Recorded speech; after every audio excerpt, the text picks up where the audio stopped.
దావీదు పట్టణమందు నేడు మీ కొరకు రక్షకుడు పుట్టి ఉన్నాడు. ఎవరి రక్షకుడు?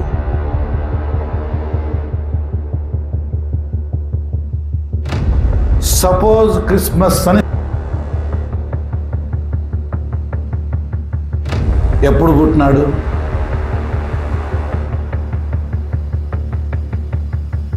ఏ నెలలో పుట్టినాడు?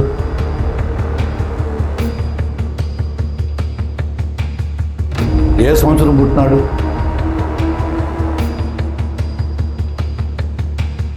ఏ రోజు పుట్టినాడు?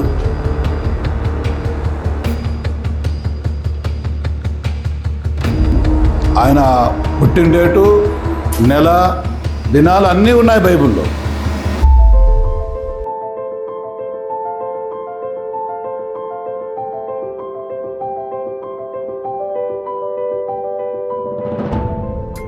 లూకా సువార్త 2వ అధ్యాయం 11వ వచనం. దావీదు పట్టణమందు నేడు రక్షకుడు మీకు పుట్టి ఉన్నాడు, ఈయన ప్రభు అయిన క్రీస్తు అని అక్కడుంది. లూకా సువార్త 2వ అధ్యాయం 11వ వచనం. దీంట్లో మనం ఎట్లా రక్షణ పొందొచ్చు అన్నమాట దాంట్లో ఉంది. మనం రక్షించాలంటే రక్షకుడు కావాలా, ఆ రక్షకుడు మన కొరకు రావాలా, మనల్ని రక్షించాలా. రక్షకుడే లేకపోతే మనకు రక్షణ దొరకదు, ఇంకైపోయింది. దేవుని అనాది సంకల్పం జగత్తు పునాది వేయబడక మునిపే పరలోకములో తండ్రి, కుమార, పరిశుద్ధాత్మల యొక్క కాన్ఫరెన్స్లో కదా యేసుక్రీస్తు రక్షకుడుగా భూలోకానికి రావాలా. ఈయన దేవునితో సమానుడు, దైవత్వంలో వ్యక్తిత్వం గల 2వ వ్యక్తి. ఈయన దేవుడు కదా, ఈయనయే దైవత్వం కలిగినటువంటి క్రీస్తు ప్రభు. గొర్రెల కాపురులతో దేవదూత మాట్లాడుతున్నటువంటి మాట ఇక్కడ ఏముంది? నేడు మీ కొరకు ఎవరు పుట్టినారు? రక్షకుడు. నేడు మీ కొరకు ఎవరు పుట్టినారు? రక్షకుడు పుట్టినాడు. దావీదు పట్టణమందు నేడు మీ కొరకు రక్షకుడు పుట్టి ఉన్నాడు, ఈయన ప్రభు అయిన క్రీస్తు. ఎవరి రక్షకుడు? ఎవరి రక్షకుడు కదా ఆడు చెప్పినాడు ఆయన, ఈయన ప్రభు అయిన క్రీస్తు. దేవదూత చెప్తున్నాడు గొర్రెలుగా కాపులతో ఆ రాత్రి. అక్కడ పై వచనములో 10వ వచనములో అయితే ఆ దూత భయపడకుడి, ఇదిగో ప్రజలందరికీ కలుగుబోవు మహా సంతోషకరమైన సువర్తమానం నేను మీకు తెలియజేయుచున్నాను. ఇప్పుడు సువార్త అన్న మాట ఉంది. ఇదే సువార్త అని ఆలోచన చేయండి. యేసుక్రీస్తు యొక్క జన్మ వార్త ఇది. ఏది? It is a good news, birth of Jesus. యేసుక్రీస్తు యొక్క జననం గురించి అక్కడ మాట్లాడుతున్నాడు. యేసు ప్రభు పుట్టలేదంటే పాపం, ఆయన రాలేదంటే కూడా పాపమే. ఆయన పుట్టలేదని ఎవరు చెప్పలేదు, ఆయన పుట్టినాడు, ఖచ్చితంగా వచ్చినాడు. దేవుడు మానవుడిగా వచ్చినాడు. పాపులైన మనసును రక్షించడానికి రక్షకుడుగా వచ్చినాడు. హెబ్రీ 2:14 ప్రకారంగా ఉన్నటువంటి మనుషుల్ని విడిపించడానికి ఆయన రక్త మాంసములలో పాలివాడాయను. మనలో చాలామంది ఈ 11వ వచనాన్ని 2:11 వచనాన్ని దావీదు పట్టణమందు నేడు రక్షకుడు మీకు పుట్టి ఉన్నాడు అనే ఈ మాటను తీసుకొని ఇది చాలా సంతోషము, చాలా మహత్తరకరమైన ఆనందమైన విషయం. ఇది యేసు ప్రభు మన కొరకు పుట్టినాడని దీన్ని గొప్పగా చాలామంది ప్రపంచమంతా సపోజ్ క్రిస్మస్ అని చేస్తున్నారు. ఈ పేరు మీరు ఎప్పుడైనా విన్నారా? సపోజ్ క్రిస్మస్ అని విన్నారా? సపోజ్ క్రిస్మస్ లేదా మినీ క్రిస్మస్ అనేది చాలామంది దీన్ని చేస్తూ ఉన్నారు. దీనికి ఏ ఆధారాలు బైబిల్లో లేవు. ఆయన పుట్టినట్టుగా పుట్టింది వాస్తవం. ఆయన పుట్టినాడు, దాన్ని మనం అంగీకరించాల్సిందే కదా, లేకపోతే మనము తప్పు చేస్తున్నామని లెక్క. ఆయన పుట్టాలని, ఆయన రక్షకుడిగా రావాలని ప్రవచనాలు దేవుడు ప్రవచించినాడు. ఆదాంతో ఆదికాండం 3:15 నుంచి మొదలుకొని ఆయన భూలోకానికి వచ్చేంత వరకు చాలా ప్రవచనాలు దేవుడు ప్రవచించినాడు. ఆ ప్రవచనాల ప్రకారంగా యేసుక్రీస్తు రక్షకుడుగా భూలోకానికి రావడము జరిగింది. దీనికి కాదనలేము, కాదంటే తప్పు. ఆయన రాలేదన్నా పుట్టలేదన్నా అవునా తప్పు. మనము ఈ బైబిల్లో లేనటువంటి పదాన్ని మనము క్రిస్టమాస్ అనే ఆ పదాన్ని మనము కదా బైబిల్లో అది ప్రస్తావించబడలేదు అని చెప్పినంత మాత్రాన యేసు పుట్టలేదని అర్థం మాత్రం కాదు. అది ఏమని కాదు, యేసు ప్రభు పుట్టలేదని అర్థం మాత్రం కాదు. యేసు ప్రభు పుట్టినాడు అని చెప్పడమే క్రైస్తవం. అది సంతోషం ఆరంభంలో. ఇది జనరల్ గాస్పల్ అంటారు. దీన్ని ఏమంటారు? సామాన్యమైనటువంటి గాస్పల్. అంటే యేసు ప్రభు పుట్టింది అందరికీ గుడ్ న్యూస్. దానికంటే మహా ఆనందకరమైన గుడ్ న్యూస్ ఏది? రక్షణ సువార్త. సువార్త పాపములను తీసివేసేది, రక్షించేది. అది చాలా మెయిన్. యేసు ప్రభు ఏమన్నాడు కదా, ఇది నా రక్తం మీ కొరకు అన్నాడు. నన్ను జ్ఞాపకం చేసుకోండి అన్నాడు. దీన్ని మనం పాటిస్తున్నామా? ఎక్కడైనా లేఖనాల్లో యేసుక్రీస్తు కానీ అపోస్తులు కానీ అపోస్తులతో మాట్లాడినటువంటి పరిశుద్ధాత్ముడు కానీ ఎప్పుడైనా కానీ నిజంగా వాళ్ళు ఏం మాట్లాడినారు వాళ్ళు కదా, ఏం చెప్పినారు వాళ్ళు? ఎక్కడైనా యేసుక్రీస్తు యొక్క బర్త్డే సెలబ్రేషన్ వాళ్ళు చేసినట్టుగా చేయమన్నట్టుగా ఎవరూ చెప్పలేదు ఎక్కడ కూడా. కాబట్టి యేసుప్రభు ప్రత్యక్షంగా చెప్పేసినాడు, ఇది నా శరీరం, ఇది నా రక్తం, నన్ను జ్ఞాపకం చేసుకోవడానికి ఎంతవరకు చేయాలంట? నేను వచ్చే వరకు చేయండి అన్నాడు. దాన్ని చేస్తున్నామా కదా? దాన్ని అలాగ చేస్తుంటే ఇంకా దీంతో ఏం పని లేదని అర్థమైపోయింది. ఇంకా ఆయన పుట్టినాడు, ఆయన పుట్టుకుపోతే ఇది జరగదు కదా. యాది మరణ వార్త మనకి జరగదు, మరణం జరగదు కదా. ఆయన మరణించాలంటే మరి పుట్టాలా? ఆయన పుడితేనే ముందు కార్యం జరుగుతుంది. అంత మాత్రాన పుట్టినాడని లేనిపోయినటువంటి ఆలోచన చేయడము తప్పు. బైబిల్ లేని దాన్ని చేసుకోవడము తప్పు. ఆధ్యాత్మిక క్రిస్మస్ అని, దేవునికి ఇష్టమైందని, దేవుని బర్త్డేని జ్ఞాపం చేసుకుంటామని ఒక ఆమె ఒకసారి ఒక దగ్గర అడిగింది. దేవుడు కదండి, కన్యలో జన్మించినాడు కదండి, ఆ బర్త్డే చేసుకుంటే తప్పేముందండి, మంచిదే కదండి అని ఒక ఆమె కాకినాడలో ఒకసారి అడిగింది. అప్పుడు ఏం జవాబు చెప్పాలి దానికి? కరెక్ట్, మంచిదేనమ్మా, లేదని లేదు. కానీ పుట్టిన ఆయన కానీ ఆయన గురించి చెప్పిన వాళ్ళు కానీ పరిశుద్ధాత్ముడు ఎక్కడ కానీ దాని గురించి బర్త్డే చేసుకోండి అని రాయలేదు. అంతవరకు ఎందుకు యేసుక్రీస్తుని అడుగుదాము? నేను వచ్చే వరకు నా మరణమును ప్రశ్న అన్నాడు కదా ఆయన. ఏమన్నాడు? నా మరణాన్ని ప్రశ్న అన్నాడు కదా. అది మనం చేస్తే సార్ సమాధి పునరుత్థానాల గురించి మాట్లాడు. అది నిజంగా ఏమంట దేవునికి ఇష్టమైనటువంటి యాగం. సరే, ఆమె సైలెంట్ అయిపోయింది. ఓకే, మనం ఏం నమ్మాలా? పండుగలు, ఆచారాలు, సంప్రదాయం మనకు చాలా ఇంట్రెస్ట్. ఈ క్రిస్మస్ పండుగలకి చాలామందికి తల్లులు బిడ్డలకి ఆహ్వానం ఇచ్చింటారు. ఈ క్రిస్మస్కి రావాలమ్మా, నువ్వు నీకు ఒక మంచి పెద్ద రేష్మి చీర తీసి పెట్టినాము, నువ్వు రావాలా, మా పండుగ చేసుకొని మా ఇంట్లో తిని కట్టుకొని రోజంత ఎక్కువ తక్కువ అయితే ఒడిపి వేసుకొని బోధపడ్డా అంటారు. అన్నారా లేదా? అప్పుడు ఏమంటారు వీళ్ళు? ఓడతారు. ఎట్లా ఓడతారు తెలిసిన? 2 కాళ్ళ పైన ఓడరు, 4 కాళ్ళ పైన ఓడతారు. 4 కాళ్ళు అంటే గుర్రమని, గుర్రాల పైన ఓడతారు. మా అమ్మలు పిలిచినారు, మా అమ్మలు పిలిచినారు, క్రిస్మస్ పిలిచినారు. అప్పుడు మీ అమ్మలు పిలిచినారు, క్రిస్మస్ కరెక్టే. ఇప్పుడు నువ్వు ఏ సంఘంలో ఉన్నావు? క్రీస్తు సంఘంలో ఉన్నావు. వాళ్ళు ఎక్కడున్నారు?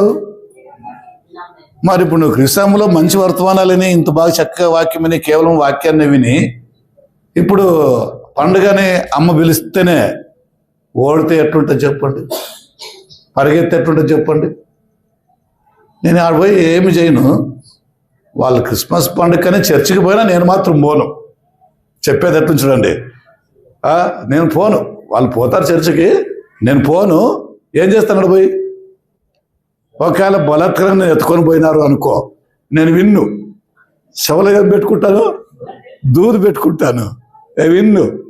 ఒకవేళ వాళ్ళు బలాత్కారంగా ఆ దూది తీసి అనుకో, నేను వాళ్ళ పక్క ముఖం పెట్టను, ఈ పక్క పెట్టుకున్న ముఖము. లాస్ట్కి అది కూడా కాదు, ఇట్లా అంటే లేచిపోతాం బయటికి. ఇన్ని చెప్పేది ఎందుకు అని, ఇంత కథ ఏంటికి అని. పోకపోతే అయిపోయింది కదా, తొందర ఉండదు కదా. క్రీస్తు సంఘస్థులమైనటువంటి మనము, సత్యబోధలో ఉన్నటువంటి మనము నిజమైన కొన్ని సత్యాలు గమనించాలా. మీ పుట్టింటోళ్ళు క్రిస్మస్ పండుగని ఎంత పెద్ద బహుమానం తెచ్చిపెట్టినా దయచేసి వద్దు, దాని గురించిన ఆలోచనే వద్దు. మనకు రోజు బాగుంటే ఫీస్టే, పండుగ అది, అట్లుండాం. సరే, ఇప్పుడు కొంచెం వాక్యం చెప్తా. యేసుప్రభు పుట్టలేదని మనం అనలేదు కదా. ఎప్పుడు పుట్టినాడు, ఏ నెలలో పుట్టినాడు, ఏ సంవత్సరం పుట్టినాడు, ఏ రోజు పుట్టినాడు, ఏ నిమిషంలో పుట్టినాడు, అవన్నీ ఎవరైనా అడిగితే అవి లేదనేం చెప్పం. యేసుప్రభు జన్మించినాడు, ఆయన పుట్టిన డేటు, నెల, దినాలు అన్నీ ఉన్నాయి బైబిల్లో. మనం పరిశీలన చేయాలి అంతే. ఏం చేయాలా? మనం పరిశీలన చేయాలా. పరిశీలన చేస్తే ఆయన ఎప్పుడు పుట్టినాడు, ఏ సంవత్సరం పుట్టినాడు అనే విషయాలన్నీ మనకి తెలిసిపోతాయి.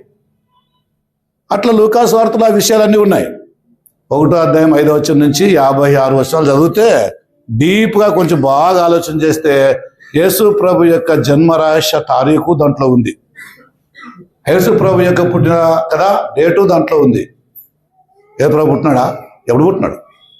మనం అంటాము డేట్ లేదు, ఎవరు చెప్పినారు డేట్ లేదని? బైబిల్లో ఉంది, లూకాసువార్తలో ఉంది. ఉన్నా మీకు ఊరికే ఒక అపోహ చెప్తున్నా, డిసెంబర్ 25 అనుకోండి. కొంతమంది జనవరి 7 అంటున్నారు, కొంతమంది జనవరి 1 అంటున్నారు, కొంతమంది ఇంకా ఏదేదో కొన్ని డేట్లు వేసుకుని ఎక్కడ పుట్టింది చెప్తా ఉన్నారు. ఏ డేట్లో మొత్తానికి ఎప్పుడు పుట్టినా కానీ నెల, మాసం, ఆ సంవత్సరం అన్నీ తెలిసినా కూడా ఎక్కడైనా యేసు ప్రభు నా జన్మదినాన్ని ఆచరించిందని చెప్పినాడా? లేదు కదా. ఆయన పుట్టుకుపోతే మరి అర్థం లేదు. పుట్టినాడు, ఏదో ఒక నెలలో పుట్టినాడు గ్యారెంటీగా, ఏదో ఒక డేట్లో మనిషి భూమికి వచ్చినాడు, ఏదో ఒక డేట్ పుట్టాలి కదా, మరి ఏదో ఒక నెలలో పుట్టాలి కదా. కొంతమంది చెప్పినారు. అదేమి ప్రజాసంక్రాయణానికి పోయినప్పుడు ఆ డేట్ను పట్టుకొని యేసు ప్రభు బర్త్డే సర్టిఫికేట్ ఉంది అని కొంతమంది చెప్పినారు. ఎక్కడ పుట్టాడు ఆయన? పశువుల పాకలో కాదు. ఎక్కడ పుట్టాడో? సత్రములో అని చెప్పని ఉంది కదా. నిజంగా సత్రము కాదు, దాని రహస్యమే వేరే ఉంది. దానికి దావీదుపురములో, దావీదు పట్టణంలో, దావీదు యొక్క ఒక ఆ లైన్లో వస్తే అది దావీదు యొక్క ఆ నివాస స్థలంలో వస్తుంది ఆ ప్లేస్. చాలా ఏళ్ళ క్రితం అది దావీదుకు ప్రవచించబడి తర్వాత అది సత్రంగా మారిపోయింది ప్రయాణికులకి. అట్లు వచ్చి వాళ్ళు అక్కడ ప్రయాణంలో ఉన్నారు. సత్రములో ఆయన పుడితే చోటు లేకుండా ఆయన తెచ్చి ఎక్కడ పెట్టినారు? నేను క్రిస్మస్ సందేశం ఇస్తున్నాను అనుకున్నారా మీరు కదా? దీంట్లో మీకు యేసుక్రీస్తు ఎట్లా రక్షిస్తాడని చెప్తున్నాను. కొంచెం మీకు యేసు ప్రభు పుట్టాడని నమ్మండి అంతే, జన్మించినాడని నమ్మండి, దాన్ని నమ్ముతున్నాము కదా మనము. ఒకవేళ ఆ డేటు బయలుపరిచిన బైబిల్లో ఉన్న ఆయన జన్మను ఆచరించాలా అని చెప్పినట్టుగా ఎక్కడ లేఖనాల్లో లేదు కాబట్టి మనం మౌనంగా ఉండిపోవాలంతే. ఏం చేయాలా? మరి యేసు ప్రభు ఎప్పుడు పుట్టింటాడు? నేడు మీ కొరకు రక్షకుడు పుట్టినని చెప్పని దూతలు చెప్తున్నారు కదా అక్కడ. అది ఏ నెల? అవన్నీ ఉన్నాయి బైబిల్లో అక్కడ. వాటిని మనం పరిశీలించేది చాలా కష్టమే, చాలా కష్టమే, చాలా ఇబ్బంది ఇది. కాబట్టి యేసు ప్రభు చెప్పింది ఒకటేమి, నేను వచ్చు వరకు దేన్ని ప్రకటించాలంట? ఏం చేయాలా? ఆయన ఏమన్నాడు?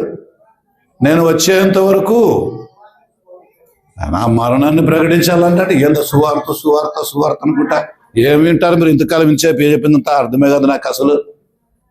ప్రవరాధంలో పాల్పొందుతాడు ప్రతిసారి చదువుతూ ఉంటారు కదా. ఏమని?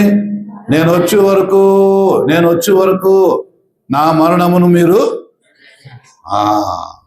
మరణాన్ని ప్రకటిద్దాం. ఈరోజు యేసుప్రభు పుట్టినటువంటి దినమని చెప్పని మినీ క్రిస్మస్ సభ చేసుకుని చాలా మంది అన్ని యేసుప్రభు పుట్టిన పాటలు పాడుకుంటున్నారు. ఇదే మనమేం పాడినాం పాట ఇంతవరకు? సిలువలో యేసుప్రభు చనిపోయిన పాటలు పాడినాం. సిలువలో అయిపోతే యేసుప్రభు చనిపోయిన సువార్త తింటా ఉన్నాం. ఇది ఒకవేళ బయట ఎవరైనా దినములు వాళ్ళ ఇంటికి ఏమన్నా కదా, ఇదేంద్రా ఇల్లు క్రిస్మస్ చేయకుండా ఏమిటో ఆయన మరణాన్ని ప్రకటిస్తున్నారని చెప్పని. ఏది కరెక్ట్ మీరే చెప్పండి. ఆయన చెప్పింది ఏది? రెండవది ఇంకోటి చెప్తాను. యూదులు ఎప్పుడు కూడా, యూదుల చరిత్ర మొదటి నుంచి మనం ఇంతవరకు కూడా ఆలోచన చేస్తే ఎప్పుడు కూడా యూదులు బర్త్డే చేసుకోరు. ఏం చేసుకోరు? బర్త్డే మాత్రం చేయరు వాళ్ళు. అందుకే బైబిల్ ఏమంటారు? ఒకరి జన్మదినము కంటే కదా. అది ఎవరు? సొలొమోను ఎవరు? యూదుడే కదా. అందుకే ఆయన రాసింది. కాబట్టి హెరోదు రాజు, ఫరో రాజు వాళ్ళ కథ వేరు. వాళ్ళు యూదులు గారోళ్ళు కాబట్టి వాళ్ళు జరుపుకుంటారు. వాళ్ళు క్రీస్తు యూదుడు కనుక అందుకే ఆయన తన జన్మాన్ని మీరు పాటించండి, ప్రకటించండి అని చెప్పలేదు. ఎందుకంటే ఆయన అన్నాడు, జన్మదినము కంటే నవ్వుచున్న వారింటికి పోవటం కంటే ప్రలాపించు వారి దగ్గరికి పోవటం మంచిది అన్నాడా లేదా? సరే, మరి యేసుప్రభు ఎప్పుడు పుట్టినాడో కొంచెం చెప్తాం, సింపుల్గా చెప్తాం కదా. మీరు మైండ్లో మీరు తీసిపారండి, క్రిస్మస్ పండుగ మనం చేయాలా చేయకూడదు అని తీసిపారండి. అంతే, అది వద్దే వద్దు మనకి. మనం ఎట్లా కామన్గా 365 డేస్ ఉన్నామో అట్లే ఉందాం అంతే. ఫిలిప్పీ 4:4 ఏమంటది? ఎవరు చెప్తారు? ఆనందించండి. నేను మరలా చెప్పుచున్నాను. ఎక్కడ ఆనందించాలట? ప్రభువులో ఆనందించండి. ప్రతిరోజు ఆనందించండి, ప్రతిదినం సంతోషంగా ఉండండి అని వాక్యం చెప్తా ఉంటే మనం ఏం చేస్తున్నాము కదా? ఎప్పుడో ఒకసారి ఈ సంతోషం చూపిస్తున్నాం. సరే, మనకున్నటువంటి క్యాలెండర్ కొంచెం ఆలోచన చేస్తాం. ఈరోజు మన మధ్యలో ఉండే క్యాలెండర్ ఉంది కదా, జనవరి, ఫిబ్రవరి, మార్చి అని లెక్క పెడతాం కదా. ఎన్ని వరకు? 12 నెలల వరకు. ఈ క్యాలెండరు మీకు సింపుల్గా చిన్నగా చెప్తాను, డెప్త్ పోతే మీకు అస్సలు అర్థం కాదు ఇంక ఇది కదా. దీన్ని గ్రిగోరియన్ క్యాలెండర్ అంటారు. దీన్ని ఏమంటారు? గ్రిగోరీ అనే ఒక ఆ రోమన్ ఎంపరర్తో, ఆ పోప్తో వచ్చినటువంటి పేరు ఇది. ఏమని? Gregorian calendar. గ్రిగోరియన్ క్యాలెండర్ వచ్చి ఇప్పుడు మనం ప్రస్తుతం పాటించే క్యాలెండర్ ఇది. దీని ప్రకారంగా అయితే 12 నెలలు జనవరి నుంచి ఆడవుతాయి. ఎక్కడి నుంచి? జనవరి, ఫిబ్రవరి, అట్లు డిసెంబర్ వరకు స్టార్ట్ అవుతాయి. అయితే యూదులు జనవరి లెక్క తీసుకోరు, ఆరంభ నెల. ఇప్పుడు మన ఇండియాలో కూడా, భారతదేశంలో కూడా, ఆంధ్రలో కొన్ని స్థలాల్లో న్యూ ఇయర్ని ఏం సెలబ్రేట్ చేస్తారు చెప్పండి?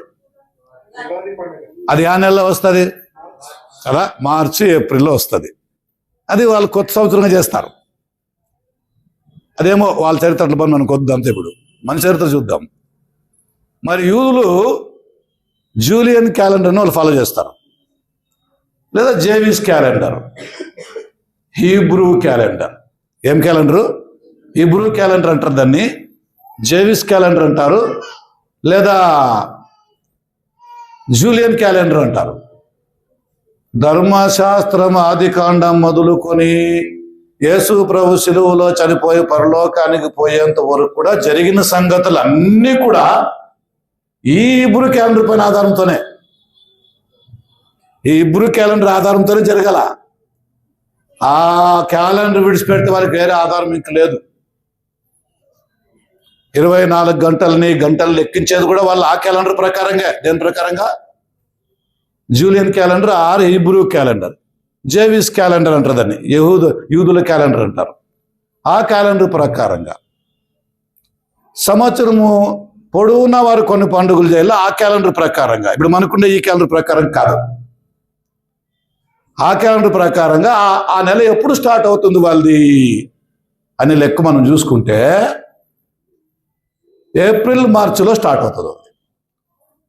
జేవిస్ క్యాలెండర్ ఎప్పుడు కూడా ఏప్రిల్ నుంచి స్టార్ట్ అయ్యేది. ఎక్కడి నుంచి? ఏప్రిల్ నుంచి స్టార్ట్ అవుతుంది. లెక్కేయండి. ఏప్రిల్ నుంచి 12 నెలలు లెక్కేసుకోవాలి మీరు. అవునా? ఏప్రిల్ నుంచి 12 నెలలు లెక్కేసుకుంటే వాళ్ళ క్యాలెండర్ అట్లా పోతుంది. అట్లా ఏప్రిల్ నెలలో మొట్టమొదటి ఏ పండుగ వస్తుంది? ప్రతి 12 నెలల్లో ఏ పండుగ ఏ కార్యము జరిగినా కానీ అది దైవికంగా ఉంటుంది. ప్రతి నెలలో ఏదైనా పండుగ వాళ్ళ క్యాలెండర్ ప్రకారంగా జరిగితే అది దేవుని యొక్క చిత్త ప్రకారం ఉంటుంది. ఏ నెలలో అయితే ఏ పండుగ అయితే లేదో వాళ్ళ క్యాలెండర్ ప్రకారంగా వాళ్ళు ఇంక సైలెంట్గా ఉండాల్సిందే, ఏమి చేయకూడదు ఇంకోళ్ళు. అట్లు ఈ ఏప్రిల్ మాసాన్ని హీబ్రూ భాషలో, యూదుల భాషలో నీసాను మాసం అని అంటారు. దాన్ని ఏమంటారు? నీసాను మాసం అంటారు. ఇది 4వ నెల. అప్పుడు ఏమవుతుంది? మొట్టమొదటి పండుగ యేసుప్రభుని ఎప్పుడు సిలువకి చంపినారు? ఎవరికైనా గుర్తుందా? శిలువలో యేసుప్రభు చనిపోయినాడు కదా, ఆ నెల అదే ఏప్రిల్ నెలనే. ఏప్రిల్ నెలనే ఆయన సిలువకి వేసింది. అది ఏ నెల? హీబ్రూ క్యాలెండర్ ప్రకారంగా నీసాను మాసం, నీసాను నెల, మొదటి నెల వాళ్ళది. మందేది మన క్యాలెండర్ ప్రకారంగా? జనవరి. మంది జనవరి నెల, వాళ్ళు జనవరి కాదు. నీసాను మాసములో యేసుప్రభుని సిలువకేసినారు. అక్కడి నుంచి 7 పండుగలని సంవత్సరం పొడుగుతా వాళ్ళు లెక్క పెట్టుకోవాలి. ఇంకంతే. ఎన్ని పండుగల్ని? 7 పండుగలని అక్కడి నుంచి లెక్క పెట్టుకోవాలి వాళ్ళు. దాంట్లో 3 ప్రధానమైన పండుగలు. ఒకటి పస్కా, ఏప్రిల్లో మొదట జరుగుతుంది ఫస్ట్. దాని తర్వాత పులియని రొట్టెల పండుగ. దాని తర్వాత ప్రథమ ఫలముల పండుగ. దాని తర్వాత 4వది పెంతెకోస్తు పండుగ. అట్లే శృంగధ్వని పండుగ. అట్లే పాప ప్రాచిత్తార్థ పండుగ.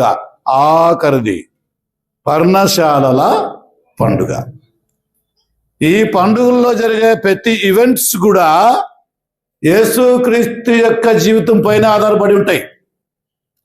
ఆ పండుగల సందర్భాలు ఏం జరిగినాయో దాని ప్రకారంగానే యేసు ప్రభు జీవితంలో జరగాల. ఇది ఆ క్యాలెండర్ ఉద్దేశం. అది దేవుని యొక్క సంకల్పం.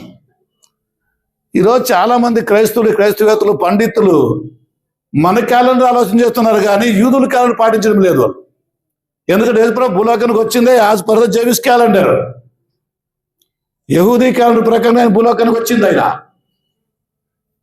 అప్పుడు ఆ 7 పండుగలు ఆలోచన చేసుకుంటూ పోతే మనం ఇప్పుడు మాట్లాడుతున్నటువంటి డిసెంబర్ నెలలో ఏ పండుగలు అక్కడ కానరావు. ఏ పండుగలు కూడా కానరావు ఆ జెవిష్ క్యాలెండర్లో. అలాంటప్పుడు డిసెంబర్ 20 ఏప్రిల్ ఎట్లు పుట్టింటాడు? ఇంకా ప్రతి ఈవెంట్కి ఆయన జీవితం ముడిపడి ఉంటుందని చెప్పినాను కదా నేను. 7 పండుగల్లో జరిగే ప్రతి ఈవెంట్ కూడా ఆయన జీవితం ముడిపడి ఉంటుంది. అట్లాంటప్పుడు డిసెంబర్లో ఏ పండుగలు లేవని వాళ్ళు క్యాలెండర్ చెప్పేటప్పుడు వీళ్ళు దాంట్లో ఎట్లు సృష్టించినారు? ఇంకా మాటకు పోతే ఇదంతా వేరే చరిత్ర, అది మనకు అవసరం లేదు. కానీ యేసు ప్రభు ఎప్పుడు పుట్టాడో చెప్పడం ముఖ్యం. మనకి పుట్టిన ఆ డేటు, ఆ నెల, టైము అన్నీ మనకి బైబిల్లో ఉన్నా కనపడినా కానీ దాన్ని చేయమని మనకి ఎక్కడ కూడా ఆధారాలు లేవు, ఎప్పుడు చెప్పలేదు. మళ్ళీ యేసు ప్రభు పుట్టలేదంటే పెద్ద తప్పది. ఇప్పుడు నీసాన్ నెల మొదటి నెల అనుకున్నాం కదా. ఎన్నో నెల? నీసాన్ నెల మొదటి నెల అనుకున్నాం కదా. నీసాన్ నెలలో ఫస్ట్ పస్కా పండుగ అయిపోయింది. పస్కాలో ఏం వాడతారు? గొర్రె పిల్లని వాడతారు. కొత్త నిబంధనలో ఏం దాని గురించి? నిజమైన పస్కా ఎవరు? యేసే అన్నాడు. మీరు బాగా ఆలోచించండి. ప్రతి నెల ఏప్రిల్లోనే వస్తుంది. మీరు చూడండి, గుడ్ ఫ్రైడే అనేది వాళ్ళు సిలువకేసేది. చూడండి కావలిస్తే. అది ఏ నెల ఆధారంగా అంటే ఏప్రిల్ అంటేనే నీసాను మాసం వాళ్ళ క్యాలెండర్లో. అందుకే ఒక గుంపు ఉంది, ఒక క్రైస్తవులు ఉన్నారు ప్రపంచంలో, వాళ్ళు యేసుప్రభుని కాదనే వాళ్ళు ఉన్నారు. వాళ్ళు ఒక్క ప్రవరాత్రి భోజనాన్ని సంవత్సరంకి ఒకసారి ఆ నెలలోనే చేస్తారు. ఆ నీసాను మాసంలో చేస్తారు, ఏప్రిల్ నెలలోనే చేస్తారు వాళ్ళు. మిగతా నెలలో చేయరు. ఇంకా విరుద్ధం అది. ఇప్పుడు ఏమైంది? యేసుప్రభు నీసాన్ నెలలో ఆయన సిలువకి వేయబడినాడు. ఏమైనాడు? సిలువకి వేయబడినాడు ఆయన. అది నీసాను మాసం. మీరు మొదటి నుంచి నీసాన్ నుంచి లెక్కేసుకుంటారండి కదా. ఏప్రిల్ 1, మే 2 అట్లా లెక్కేసుకుంటూ వస్తే గిన లూకాసు వార్తలో 1వ అధ్యాయంలో చూడండి. ఇప్పుడు ఒక మాట చూడండి. 1వ అధ్యాయంలో జకరియతో దేవుని దూత మాట్లాడినటువంటి మాట 7వ వచనం చూడండి. ఎలిజబెత్ గొడ్రాలైనందున వారికి పిల్లలు లేకపోయిరి, మరియు వారిద్దరూ బహుకాలం గడిచిన వృద్ధులైరి అని ఉంది. ఇక్కడ ఇద్దరు ముస్లింల గురించి మాట్లాడతాడు. ఇక్కడ వీళ్ళు యాజకులు. యాజక ధర్మం ప్రకారంగా వీళ్ళు సంవత్సరములో 2 వారాలు యాజక ధర్మాన్ని చేయలేకున్నాం మందిరంలో ఉండి. అట్లు దావీదు యొక్క ఉద్దేశం ప్రకారంగా, దావీదు నియమించిన ప్రకారంగా 2వ దినవృత్తాంతంలో ఆ మాటలు ఉంటాయి. 24 యాజకులను ఆయన ఏర్పాటు చేసినాడు. ఆ 24 యాజకులు 2 వారాలు ఒక్కొక్కరు వాళ్ళ యొక్క లైన్ ప్రకారంగా పరిచయం చేసుకుంటూ రావాలి యాజక ధర్మాన్ని. అట్లు సంవత్సరంకి 48 వారాలైనాయి కదా. ఎన్నైనాయి చూడండి. మీకు అర్థం చేయడం కాదు నాకు తెలుసు, అయినా నేను చెప్పాల్సిందే. మీరు అర్థమని చేసుకోండి, అట్లనే పోండి. నాకు తెలియదు, నేను ఇంతే చెప్పి, ఎందుకంటే చెప్పే రచయితం కాదు, ఇంకా అయిపోయింది. తలగా వాసిపోయింది మాకంటే నేను ఏం చేయలేను. ఇంకా 24 మంది యాజకులు తలా 2 వారాలు, అట్లు సంవత్సరానికి 48 వారాలు అయిపోయింది. యూదుల క్యాలెండర్ ప్రకారంగా 51 వారం సంవత్సరానికి వాళ్ళవి. ఎన్ని వారాలు? 360 లెక్కేస్తారు వాళ్ళు. 51 వారం. అట్లాంటప్పుడు మరి ఇంకా 3 వారాల కథ ఏమి అనే ప్రశ్న అక్కడ వస్తుంది. అవునా కదా? ఏమొస్తుంది? మళ్ళీ 3 వారాలు ఎట్లా అంటే ఈ 24 మంది యాజకులు ఈ 3 వారాలు 24 మంది వచ్చి సేవ చేయాలి యాజకత్వం. అట్లు ఆ సంవత్సరాన్ని ఫుల్ఫిల్మెంట్ వాళ్ళు చేయాల. అట్లా 51 వారము గతించిపోవాల. అట్లా యూదుల క్యాలెండర్, ఇదంతా యూదుల క్యాలెండర్ ప్రకారంగానే. ఇప్పుడుండే మన క్యాలెండర్ ప్రకారంగా మాత్రం కాదు. మీ దగ్గర ఓపెన్ బైబుల్ ఉంటే మీకు క్లియర్గా ఇవి తెలుస్తాయి, లేకపోతే తెలిసేలేదు ఇవన్నీ. వాళ్ళ క్రమం ప్రకారంగా వాళ్ళు యాజకత్వం 2 వారాలు చేయాలి కదా. వీళ్ళిద్దరు గొడ్రాళ్ళు. ఎవరిద్దరు? జకరియా పిల్లలేని వాడు, అతని భార్య బహుకాలం గడిచిన వృద్ధులు. మళ్ళీ వయసు ఎంత మనకి తెలియదు. అక్కడ వాళ్ళు చాలా కాలం గడిచినారు. ఓల్డ్ టెస్ట్మెంట్ మళ్ళీ అబ్రాహాముకు కూడా 100 ఏళ్ళు కదా పిల్ల అయినప్పుడు, శారముకు కూడా అంతే కదా. అలాంటప్పుడు వీళ్ళు కూడా చాలా వృద్ధులు, చాలా కాలం అయిపోయింది, ముసలాళ్ళు అయిపోయినారు. ఇంకొక సంతానము లేదు. ఇప్పుడు సంతానము కలుగుతూ ఉంది. ఎవరు ఏర్పాటిది? ఎక్కడ చెప్పినాడు ఆయన? ఆది కాండములో స్త్రీ సంతానములో రావాలన్నాడు కదా. యెషయా గ్రంథములో 40 అధ్యాయములో ఆ స్త్రీ సంతానానికి ముందు ఒక దూత రావాలన్నాడు కదా. ఆయన యోహాను. ఇవి జరిగే టైం ఇప్పుడు వచ్చింది, జరిగే టైం వస్తుంది. ఇప్పుడు ఆ ప్రవచనం నెరవేరుతా ఉంది. క్రీస్తుకు పూర్వం 4000 సంవత్సరాల కిందట ప్రవచించబడినటువంటి ప్రవచనం ఇప్పుడు నెరవేరిపోతా ఉంది. ఇప్పుడు ఆ యాజక ధర్మం చేసే వంతు ఈయనకి వచ్చింది. వాళ్ళ యొక్క క్రమం ప్రకారంగా. అంటే మీకు ఇప్పుడు అర్థం కావాలి ఏమంటే 24 మంది యాజకుల్ని మొదటి నుంచి ఎట్లా లెక్క తీసుకోవాలని దావీదు చెప్పేసినాడు. అది ఎప్పుడని చెప్తాను. అది మీకు చాలా పెద్ద టైం అవుతుంది. మళ్ళీ ఇంకా ఎట్లా ఎవరెవరు ఏ టైంలో రావాలా, ఏ యాజకుడు ఏ వంశం ఏ క్రమం ప్రకారంగా యాజకత్వం 2 వారాలు చేయాల. తర్వాత ఏ యాజకులు మళ్ళీ రావాలా, వాళ్ళు 2 వారాలు చేయాల. తర్వాత ఎవరు? అట్లా 24 మంది యాజకుల్ని నియమించినాడు ఆయన. అట్లా వాళ్ళు ఒక్కొక్కరు 2 వారాలు చేయాలి సంవత్సరం పొడుగుతా. మిగతా 3 వారాలని అందరూ కలిసి ఆ 3 వారాలు ఫుల్ఫిల్మెంట్ చేయాల. అట్లు సంవత్సరం అయిపోయి పండుగలు వాళ్ళు చేయాల. ఇట్లు చేస్తే ఈ పండుగల్లోన ఏ నెలలో ఏదైతే వీళ్ళ ఆచారం పండుగ ఏదైతే లేదో అది చెల్లదు. అట్లా చెల్లుకోకున్నటువంటిది డిసెంబర్ నెల మన క్యాలెండర్ ప్రకారంగా. వాళ్ళ క్యాలెండర్ ప్రకారంగా డిసెంబర్ నెల ఏ పండుగలు లేవు. అలాంటప్పుడు ఇది ఎట్లా క్రియేట్ అయిందంటారు? మళ్ళీ జూలియన్ క్యాలెండర్ ప్రకారంగా మాత్రం కాదు, గ్రిగోరీ క్యాలెండర్ ప్రకారంగా అయ్యింది. ఆయన సంవత్సరానికి ఇక దగ్గరలోను, తర్వాత ఇక ఆరంభంలోనూ ఉంది కాబట్టి దీన్ని మార్చేసాడు అంతే. ఆయన ఏమనే 1 తారీఖు జనవరి 1 బాగుంటుంది అని ఆయనే క్యాలెండర్ చేంజ్ చేసింది. ఇది దాని ప్రకారంగా యేసు ప్రభుని పుట్టినట్లు లెక్క పెడుతున్నారు వీళ్ళు. అది తప్పు. దీని ప్రకారంగా అయితే జీవన్ క్యాలెండర్ ప్రకారంగా అయితే తప్పు అయిపోయింది. ఇప్పుడు 8వ చూద్దాం కొంచెం చూడండి. 8:1-8 జకర్యా తన తరగతి క్రమము చొప్పున దేవుని ఎదుట యాజకత్వం జరిగించుచుండగా యాజక ధర్మ చొప్పున ప్రభు ఆలయంలోనికి వెళ్ళి ధూపం వేయటకు అతను వంతు వచ్చానని గురించండి. వంతు అంటే టైం వచ్చింది, ఆయన వంతు వచ్చింది. 1, 2, 3, 4, 5, 6, 7, 8వ వంతు అయింది. ఎవరిది? ఇంతకు ముందే అప్పుడే ఎన్ని అయిపోయినాయి? 7 తరగతులు అయిపోయినాయి. ఇక ఈయనది ఇప్పుడు 8వ వంతు. ఇప్పుడు ఈయన యాజకత్వానికి రావాలా? అప్పుడు ఆయన యాజకత్వానికి వచ్చి అక్కడ యాజకత్వం జరిగించేటప్పుడు దేవదూత ప్రత్యక్షమైంది. ప్రత్యక్షమై ఏం చెప్తుంది చూడండి, అక్కడ చాలా బాగుంది. 11వ వచనం. అప్పుడు ఆ దూత అతనితో, జకర్యా భయపడకు, నీ ప్రార్థన వినబడినది. నీ భార్య అని ఎలిజబెత్ నీ కుమారుని అతనికి యోహానని పేరు పెట్టుదు అని చెప్పినాడు. ఈ మాట చెప్పేటప్పుడు దేవదూత ఎవరికి? జకర్యాకి. ఇప్పుడు ఆమెకు ఎవరికి? జకర్యా భార్య. ఎవరు ఆమె? కొంచెం వినండి, కొంచెం విను. జకర్యా భార్యకి ఇప్పుడు వయసు వృద్ధురాలు, కానీ ఇప్పుడు ఈమె కన్సీవ్ అయింది. కన్సీవ్ అంటే అప్పుడే గర్భం ధరించే ఏర్పాటు అయింది, కన్సీవ్ అయిపోయింది. ఆ మాట ఇప్పుడు జకర్యా చెప్తున్నాడు, నీ భార్య కన్సీవ్ అయింది. ఇప్పుడు చూడండి, ఆ మాట చూద్దాం కొంచెం. లూకాసు 1వ అధ్యాయం 1వ అధ్యాయం చూద్దాం కొంచెం. 31వ వచనం. ఇదిగో నీవు గర్భము ధరించి కుమారుని కని ఆయనకు యేసు అని పేరు పెట్టుదు. ఆయన గొప్పవాడై సర్వోన్నతుని కుమారుడనబడును. ప్రభువైన దేవుడు ఆయన తండ్రి అయిన దావీదు సింహాసనమును ఆయనకి ఇచ్చును.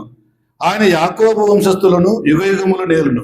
ఆయన రాజ్యం అంతం లేనిదై ఉండునని ఆమెతో చెప్పెను. అందుకు మరియా, నేను పురుషుని ఎరుగిన దానినే, ఇది ఎలాగూ జరుగునని దూతతో అనగా, దూత, పరిశుద్ధాత్మ నీ మీదికి వచ్చును, సర్వోన్నతుని శక్తి నిన్ను కమ్ముకొనును, గనుక పుట్టబోవు శిశువు పరిశుద్ధుడై దేవుని కుమారుడు అనబడును. మరియు ఈ మాట బాగినండి, మరియు నీ బంధువురాలైన ఎలిజబెత్ కూడా వృద్ధాపమందు ఒక కుమారుని కని ఆ కుమారుని గర్భము ధరించి ఉన్నది. గొడ్రాలనబడిన ఆమెకు ఇది 6వ మాసము అన్నాడు.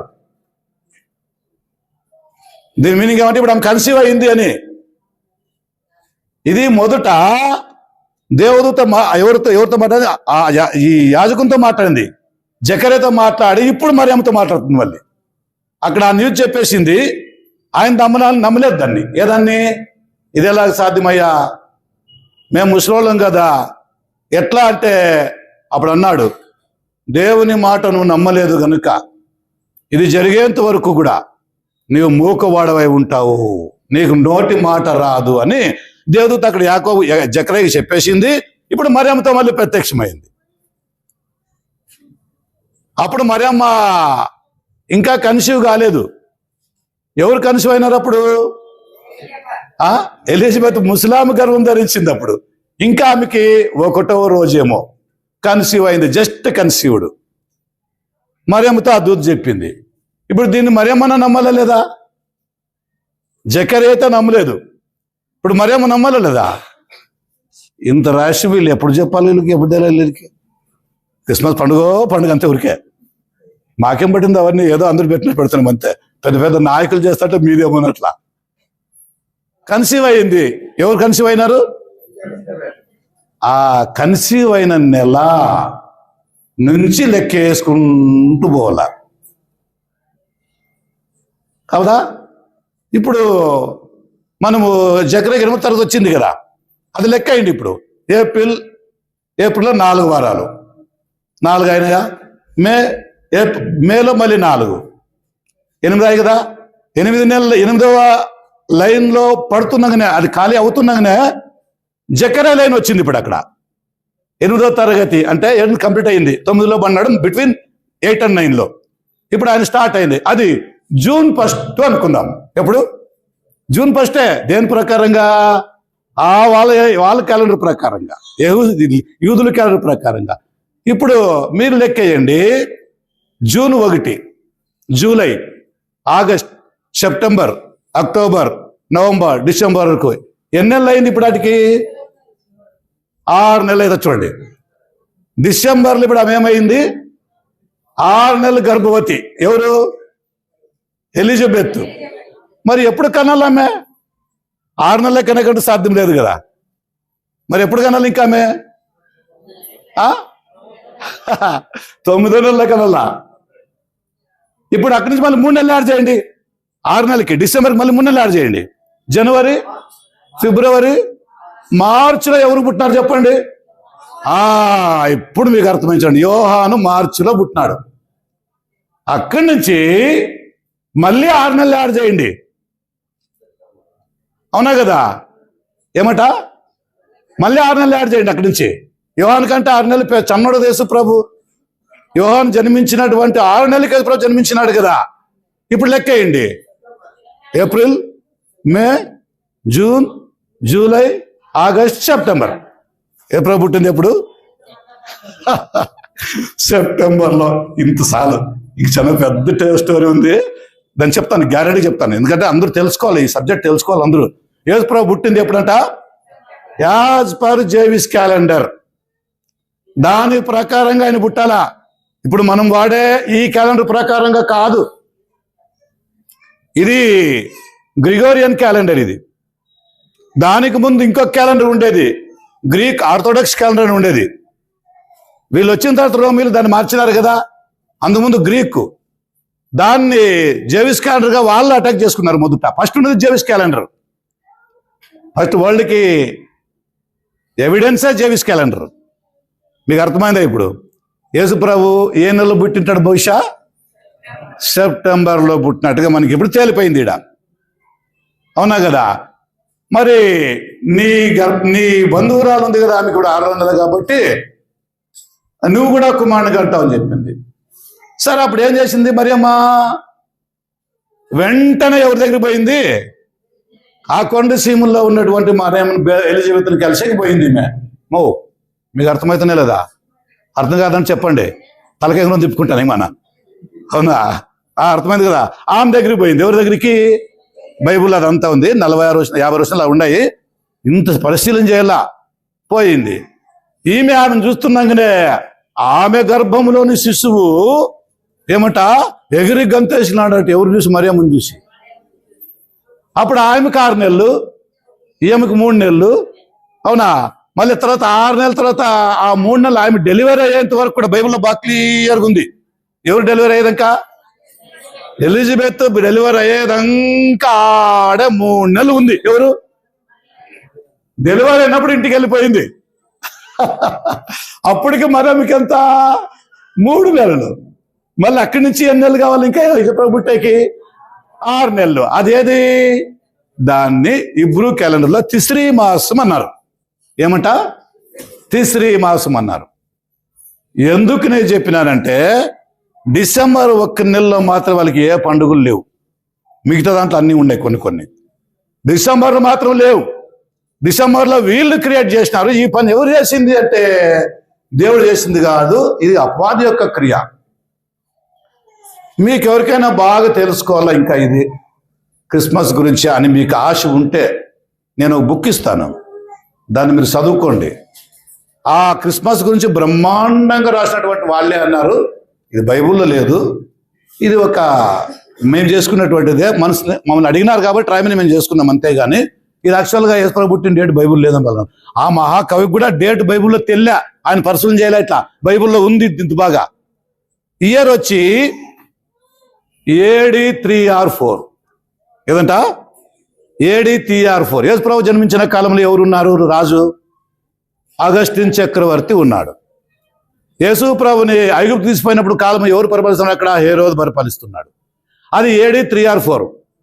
అంటే ఆయన జన్మించినటువంటి యొక్క సంవత్సరం AD 4 లేదా 3, నెల సెప్టెంబరు, మీకు ఇంక డేట్ కావాలా, ఆ దినము కావాలంటే ప్రకటన గ్రంథం 12వ అధ్యాయం మనం పోవాలా. అక్కడ దాన్ని పరిశీలన చేస్తే అక్కడ దినము ఉంది, డేట్ ఉంది, టైం ఉంది. యేసు ప్రభు సెప్టెంబర్ 11వ తారీఖు నాడు, ఎన్నో తారీఖు అంట, 11వ తారీఖు నాడు సాయంత్రము 7:45 పుట్టాడట. ఎవరు లేదన్నా యేసు ప్రభు పుట్టింది బైబిల్ లేదని, యేసు ప్రభు పుట్టింది బైబిల్ లేదని ఎవరు చెప్పినారు? మేము చెప్పలేదు కదా. ఆయన డేట్ బైబిల్లో ఉంది, సౌండ్ డేట్ ఉంది, లేదని లేదు, ఇప్పుడు చూపించినా ఉంది కదా. మీరు ఇంటికి పోయి లూకాసు వార్త 1వ అధ్యాయం 56 వచనాలు బాగా చదువుకోండి, తలకాయ జడుపుకోండి. మీకు కావాలంటే, వద్దంటే ఊరుకో ఉండండి, వద్దంటే సాలు ఊరుకో ఉండండి. ఆ రక్షకుడు పుట్టినట్టుగా అక్కడ దేవదూతలు కాపురులు చెప్పినారు. మీ కొరకు నేడు ఎవరు పుట్టినారు? రక్షకుడు జన్మించినాడు. అయితే ఆ రక్షకుడి యొక్క పండుగ చేయమని, భర్త చేయమని ఎక్కడ లేదు. కాబట్టి పరిశుద్ధాత్ముడు మాట హెచ్చరించినాడు. ఎవరితో అంటే అపోస్తులతో. చదవండి ఆ మాట. ఆ 1 కొరింథీయులకు రాసినటువంటి పత్రిక 1వ అధ్యాయం 7వ వచనం చూద్దాం. 1వ అధ్యాయం 7వ వచనం, 1వ అధ్యాయం 7వ వచనం చూడండి. చదవండి. గనుక ఏ కృపావరమునందు లోపము లేక మీరు మన ప్రభు అయిన యేసుక్రీస్తు యొక్క ప్రత్యక్షత కోసం ఎదురు చూచున్నారు. ఈ మాట కొంచెం వినండి. ప్రభు అయిన యేసుక్రీస్తు దినమందు మీరు ఉండునట్లు ఇది మనం ఎవరి కోసం ఎదురు చూస్తా ఉన్నాము? ఆకాశములో ప్రత్యక్షమయ్య యేసుక్రీస్తు కోసం మనం నిరీక్షణ కలిగి ఉందామంటాడు. క్రైస్తవులు దీన్ని ఎదురు చూడాలా. ఏదాన్ని? యేసుక్రీస్తు యొక్క రాకడిని ఎదురు చూడాలా. మనం ప్రతివారం ప్రభులో పాల్గొంటాం కదా, చదువుతాం బాగా ఆరాంగా. ఆయన ఏమన్నాడు అని, ఇది నా శరీరము, ఇది నా రక్తము, నేను వచ్చేంత వరకు తినండి, తాగండి. ప్రభు నా శరీరము తిని నా రక్తము త్రాగిన వాడెవడు? వాడు నేను వచ్చే వరకు నా మరణమును ఎట్లట బలముగా ప్రకటించినను ఉంది కదా. 1 కొరింథీ పత్రికలో 11 ఎంత క్లారిటీ ఇచ్చేసినాడు పరిశుద్ధాత్ముడు. అక్కడ సువార్తలో యేసు ప్రభు దాన్ని క్లారిటీ ఇచ్చేసినాడు. ఇది నా రక్తం కదా. 6వ అధ్యాయంలో యోహాను సువార్తలో అంటాడు, నా శరీరము తిని నా రక్తము త్రాగిన వాడే నిత్య జీవం కలిగిన వాడు. వాళ్ళు ఎవరు తింటున్నారు ఆయన శరీరం, ఆయన రక్తం? కేవలము ఆదివారం తీసుకునే రొట్టి రసం అనుకుంటున్నారా మీరు? ఇది దేవుని వాక్యం. దేవుని వాక్యమే శరీరం, దేవుని వాక్యమే రక్తం. మరి మీరు ఎంత తింటున్నారు, ఎంత తాగుతున్నారు? అట్లా నా సఖి బాగా తిను, నా సఖి బాగా పానము చెయ్యి, రూకలు లేకపోయినా సరే నువ్వు కొని భోజనము చెయ్యి అని ప్రసంగిలో చెప్పినట్టుగా, పరమితులు చెప్పినట్టుగా మనకి దేవుడు యేసుక్రీస్తు యొక్క శరీరం అనే వాక్యాన్ని మనకి ఇచ్చినాడు. ప్రతివారం పొందుతున్నాము, అదే మనకి పండుగ. అట్లని నువ్వు చేసుకోవద్దని, చేసుకోకూడదని ఎవరికి మేము కండిషన్ పెట్టే అధికారం మాకు లేదు. అయితే అది వాక్యములో కదా, ఆయన పుట్టినట్టు ఉన్న డేట్ అన్ని అక్కడ అక్కడ రహస్యంగా పెట్టినా కూడా అది నిజమని మేము ఇంతవరకు బయలుపరిచినప్పుడు కూడా దాన్ని చేయమని, జ్ఞాపకం చేసుకోమని ఎక్కడ లేఖనాలు చెప్పడం లేదు. అట్లా చెప్పింటే అందరికంటే ఫస్ట్ మేమే చేస్తాం కదా. అందుకనే క్రిస్టమాస్ అంటే క్రీస్తును ఆరాధించుట. క్రీస్తు ఏమన్నాడు? నా ద్వారా మీరు తండ్రిని ఆరాధన చేయండి అన్నాడు కదా. మనం ఏం చేస్తున్నాం? డైరెక్ట్గా క్రీస్తుని ఆరాధిస్తామంటా ఉన్నాం. తప్పేమీ లేదు, ఆరాధించవచ్చు. కానీ అవే మనం తెలుసుకోవాలి. ఆ పద్ధతులు ఏముంది? Through the Christ we worship the Lord God కదా. యేసు క్రీస్తు ద్వారా తను మనం ఆరాధించాలా. అంత మాత్రాన ఆయన దేవుడు కాదు అని ఎవరు మాత్రం అనకూడదు. ఆయన దేవుడే, బట్ ఎంత విధేయత అని చూపిస్తున్నాడంటే కదా, నేను తండ్రి వలన వచ్చి తిని తండ్రి చిత్తం నెరవేర్చుంటే నాకు ఆహారము పానము. కాబట్టి నేను కదా చెప్పే మాటలు నావి కాదు, తండ్రియే నా యందు ఉండి చెబుతున్నాడు గనుక మీరు ఈ మాటలు నమ్మాలా. నేను ఈ మాటలు చెప్పినా మీరు నమ్మరు గనుక మీరు అపాది సంబంధులు అని అన్నాడు. అర్థమైందా? యేసుక్రీస్తు యొక్క జన్మ రహస్యం ఇట్లుంది.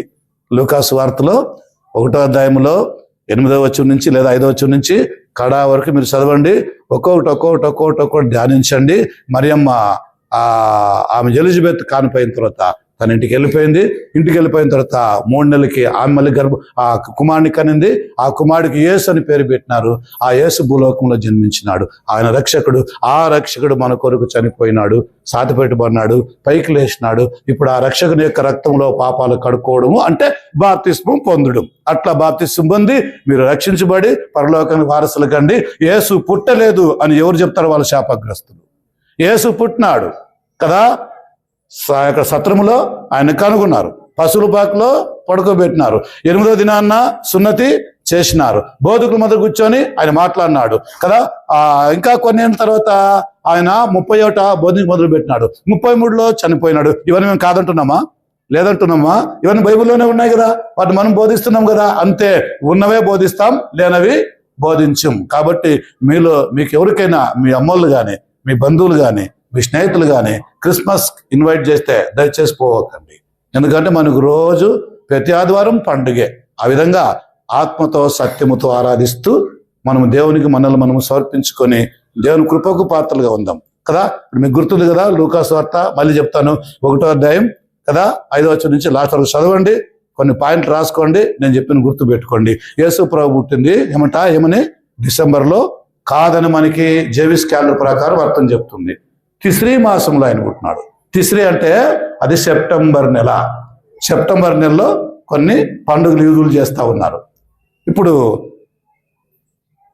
7 పండుగలు ఇవి అని చెప్తున్నాను, కొంచెం 2 నిమిషాలు అని చెప్పేస్తాను. 1 పస్కా పండుగ, యేసుక్రీస్తు యొక్క మరణానికి సాదృశ్యం. ఆ ఈవెంట్కి దీనికి సంబంధం ఉంది, అందుకే ఆయన జన్మించినాడు, అందుకే ఆయన చనిపోయినాడు. 2వది పులియన రొట్టెల పండుగ, ఆయన పాపం లేని వాడుగా బతికినాడు, అందుకే యేసు ప్రభు నాలో పాపం ఉందని ఎవరైనా చూపిస్తారా అన్నాడు, సాధ్యం లేదు, ఈజ్ హోలీ. నెక్స్ట్ ఇంకోటి ఏమంట, ప్రథమ ఫలముల పండుగ, ఇది ఆయన చనిపోయి 3వ దినం పైకి లేచినాడు. పునరుత్థానములో ఆయనే ప్రథముడు. చనిపోయి లేచిన వారిలో ఆయన కంటే మొదటి వాడు ఎవరు కూడా లేరు. కొంతమంది యేసుప్రభు చనిపోయి లేచినా కానీ వాళ్ళు ఏమంట, పునరుత్థానం వాళ్ళకి లెక్కలేదు. వాళ్ళకి యేసుప్రభు యొక్క దీని ప్రకారం వాళ్ళు లేవలసి వచ్చింది అంతే. కానీ ప్రథమ ఫలం ఈయనే పునరుత్థానములో, అది ఆ 3వ పండుగ సూచన. ఇక 4వది అది చెప్పండి, పెంతెకోస్తు పండుగ, వారముల పండుగ. ఇది ఏమంటే పెంతెకోస్తు దినాన సంఘం స్థాపించబడిందే, దానికి సాదృశ్యం. అట్లా 7 పండుగల ప్రతి ఈవెంట్స్ కూడా యేసుక్రీస్తులో జరిగేదానికే నిర్ధారణగా ఉంటాయి. అట్లా పెంతెకోస్తు దినాన పరిశుద్ధాత్ముడు వచ్చి అక్కడ సంఘం స్థాపించడానికి, సంఘము అంటేనే పెంతెకోస్తు దినం, అపోస్తలుల 2వ అధ్యాయం. ఇక 5వది శృంగధ్వని పండుగ, అంటే ఆయన గురించి ఏమిట ఇంక చెప్పండి, ఏమని? లేచినాడు, ఆయన లేచినాడు, ఆయన జయించినాడు, ఆయన తిరిగి రానే ఉన్నాడు అని చెప్పడానికి ఇవన్నీ కూడా కదా. ఇక పాప పరిహారార్థ బలులు ఏమేమని చాలా ఉన్నాయి. లాటికి ఇంకోటి ఏమిట, అది పర్ణశాల పండుగ ఉంది. పర్ణశాల అంటే ఈరోజు చాలా మంది చేస్తా ఉన్నారు. గుడారాల పండుగ, ఏం పండుగ? గుడారాల పండుగ అని చేస్తున్నారు, చాలా ఫేమస్ గా చేస్తున్నారు. తండాలుగా జనాలు పోతా ఉన్నారు ఊరికే. పర్ణశాల పండుగ, పర్ణశాల పండుగ. ఆ పండుగ ఇప్పుడు గుత్తులోనూ స్టార్ట్ అయింది, అనంతపురంలో స్టార్ట్ అయింది, ఇప్పుడు గుంటూరులోనూ స్టార్ట్ అయింది, అంత లెక్క స్టార్ట్ అయింది పర్ణశాల పండుగ, పర్ణశాల పండుగ.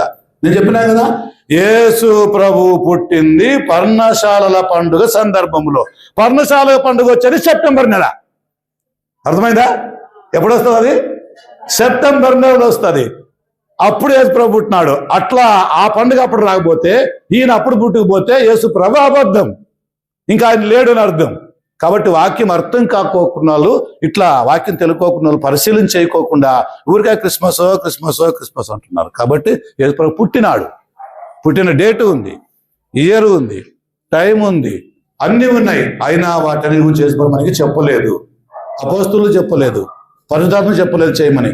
మనం ఏదైనా క్రైస్తవులుగా చేయాలి అనుకుంటే అపోస్తుల ద్వారా పరిశుద్ధాత్ముడు ఏవైతే సిఫారసు చేసినాడో పత్రికల్లో వాటిని మాత్రం మనం చేయాలి, మిగతా చేయకూడదు. అందుకే నీవు నా వలన విన్నటువంటి సంగతులను తప్ప మరి దేన్ని కూడా బోధించకూడదు. తిమోతి జాగ్రత్త, ఈ సంగతులు నువ్వు నమ్మకమైన వారికి నీవేమంటే అప్పగించు. అట్లా మన సంఘములో మంచి వాక్యములో తరబేదు పొంది చక్కగా దేవుని మర్మాలను బోధించే వాళ్ళు కావాలనే ఉద్దేశంతో మనం ఈ పని చేస్తున్నాం. అంతేగాని యేసుప్రభు జన్మని కానీ యేసుప్రభు దాన్ని కానీ ఎవరిని తుడిచే మన పని కాదు. డిసెంబర్లో పుట్టినారా, చేసుకుంటున్నారా, చేసుకోండి, మనకు అనవసరం కదా. కాబట్టి మనం ఏమంటాం కదా, అది వాక్యంలో లేదు. మాకు రోజు పండుగ, ప్రతి ఆదివారం పండుగ, రోజు యేసుప్రభు జన్మిస్తుంటాం. మనం పాట కొడతాం, క్రీస్తు జన్మించే లోకాన అందరికీ. మళ్ళీ కింద ఇంకా చాలా బాగుంది, కానీ మళ్ళీ నీ జీవితంలో పుట్టినాడా అంటాడు. ఎక్కడ? నీ జీవితంలో పుట్టినాడు మళ్ళీ లేదు కదా అని చెప్తారు. కానీ మళ్ళీ మీలో పుట్టలేదు ఇంతవరకు కూడా. ఆయన మీలో పుట్టింటే మీరు మారిపోతారు గ్యారెంటీగా. అట్లా మార్పు లేకుండా క్రైస్తవం ఉంది. కాబట్టి మనం కేవలము వాక్యాన్ని నమ్ముదాం. యేసు ప్రభువే అన్నాడు, నీ వాక్యమే సత్యం, సత్యముల వారిని ప్రతిష్ఠ చేయి. మీ అందరికీ నా వందనాలు.